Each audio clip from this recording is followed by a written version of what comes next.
So good evening guys, ito na yung EcoSport nila bossing from Taguig.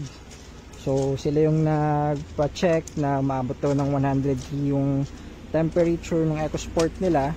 So ayun, kinis pa rin, alagang-alaga yung unit.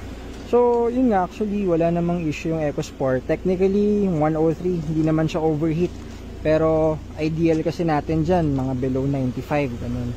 So medyo ginabi na tayo guys, kasi yung ginawa kina sir, wala naman siya issue actually, pero nag-decide sila na ipa full PMS na yung unit, heavy PMS kasi 9 years na rin 2015. So mababa yung mileage, 42,000. So ngayon, ayan, so kakarating lang ng unit galing din sa workshop. So yan guys, 90 degrees.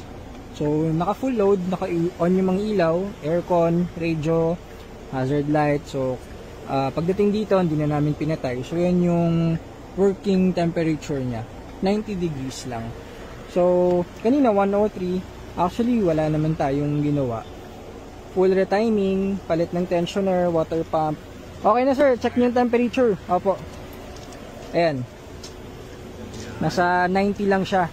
So kanina pa naka-on yan, galing dun sa workshop.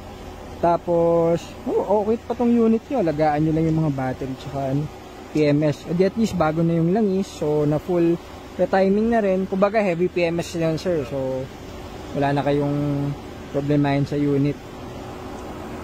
So yun guys, 103 yung temp, bumaba na siya sa ano.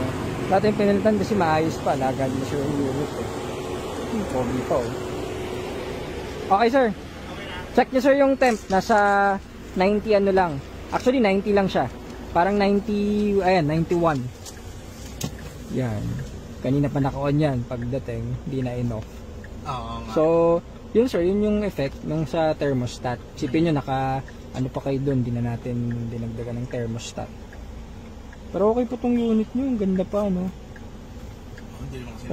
Yun lang, heavy PMS kasi 9 years na rin pero all goods. Iba talaga pag yun lang sir, alagaan nyo lang sa every 6 months PMS, pero nevertheless yung unit nyo alaga naman. Yun lang. Ano yan, naka-on aircon yan, so full load, radio, ilaw. So baba lang, 'di ba? Compared sa ilan yung dati sir?